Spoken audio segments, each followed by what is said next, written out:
नमस्कार, मी स्नेहल किचन या यूट्यूब चॅनलवर तुमचं सगळ्यांचं स्वागत आहे।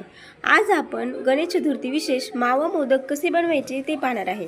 तुम्ही हे मोदक पाहू शकता, किती छान दिसतंय, अगदी सुरेख झाले आहे।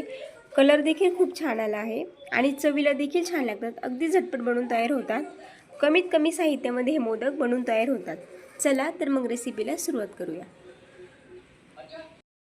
मावा मोदक बनवण्यासाठी सर्वप्रथम इथे मी पॅनमध्ये 1 चमचा तूप वितळून घेतला आहे। त्यामध्ये आता मी काही ड्राय फ्रूट्स घेतले आहे, काजू आणि बदामचे काप। ते टाकून थोडेसे हलकेसे फ्राय करून घ्यायचे आहे आपल्याला, एखादा अर्धा मिनिट।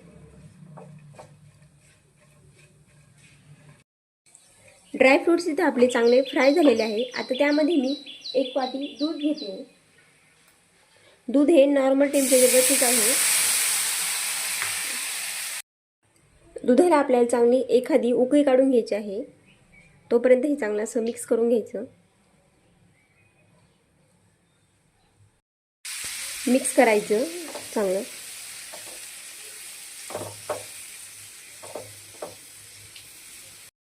दुधाला इथे चांगली उकळी आली आहे। आता त्यामध्ये चवीनुसार मी तर साखर टाकते। इथे मी पाव कप साखर घेतली आहे। तुम्हाला गोड किती हवं त्यानुसार तुम्ही साखरेचा वापर करा। साखर देखील दुधामध्ये आपल्याला चांगली वितळून घ्यायची आहे। साखर इथं आपली पूर्णपणे विरघळली गेली आहे। आता त्यामध्ये आपल्याला इथं केसरचं दूध टाकून घ्यायचं आहे। हे पूर्णपणे ऑप्शनल आहे, पण आपल्या मोदकला कलर खूप छान येतो, त्यामुळे मी इथं केसरचं दूध तयार करून घेतलं होतं। ते देखील टाकून घ्यायचं आणि मिक्स करून घ्यायचं आहे। दूध इथं चांगलं मिक्स झालं की त्यामध्ये आता आपल्याला घेतलेली मिल्क पावडर आहे ती टाकून घ्यायची आहे। इथं मी 1 वाटी दुधासाठी 1 वाटी मिल्क पावडर घेतली आहे आणि थोडी थोडी करून आपल्या मिल्क पावडर सगळी मिक्स करून घ्यायची आहे। याच्यामध्ये गुठळ्या न होऊ देता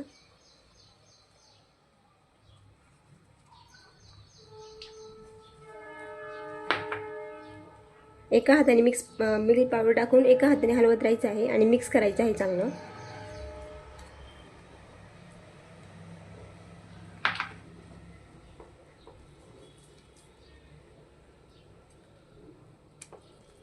पूर्ण 1 वाटी आपल्या मिल्क पावडर यामध्ये टाकून घ्यायची आहे, पण हळूहळू टाकायची आहे, नाही तर एका वेळेस टाकली तर याच्या गुठळ्या तयार होऊ शकतात। त्यामुळे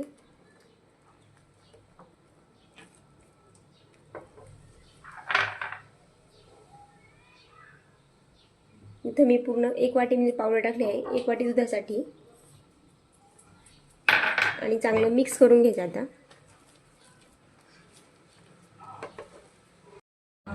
आता घेतलेली 1 चमचा वेलची पूड इथे टाकून घ्यायची आहे आणि चांगलं मिक्स करून घ्यायचं आहे। तुम्ही पाहू शकता व्हिडिओमध्ये त्या प्रकारे चांगलं हे मिश्रण मिक्स करायचं आहे।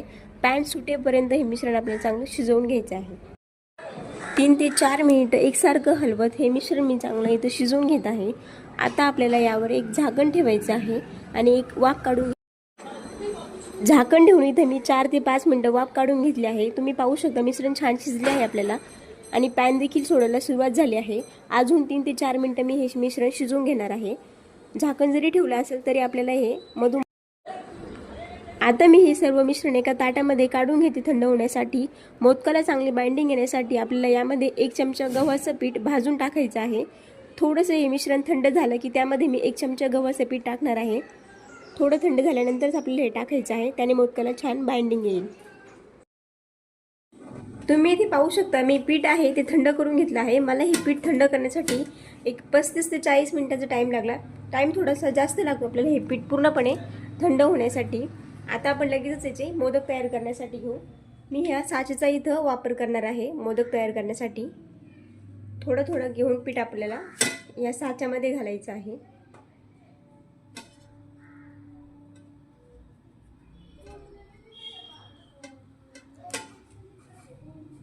तुम्ही पीठ पाहू शकता छान कोरडं झालं आहे।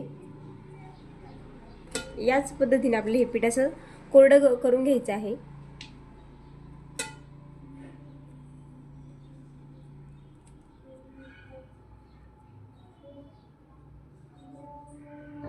हे बघा, आणि तुम्ही पाहू शकता छान इथं आपला हा मोदक तयार होतोय। हे बघा, एका प्लेटमध्ये ठेवून घेते.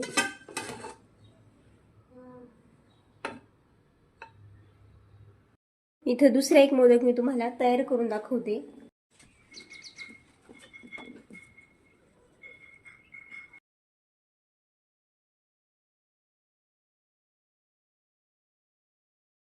हे बघा, इथे आपला हा दुसरा मोदक देखील तयार झाला आहे. मी काढून घेते. तुम्ही पाहू शकता किती छान दिसतोय. कलर देखील छान आला आहे. हा देखील मी एका प्लेटमध्ये काढून घेते. या प्रकारे मी आपले बाकीचे सगळे मोदक आहे ते तयार करून घेते. हे बघा, इथे मी हे आपले बाकीचे सर्व मोदक तयार करून घेतले आहे. तुम्ही पाहू शकता मोदकला कलर किती छान आला आहे आणि अगदी सुरेख देखील दिसत आहे.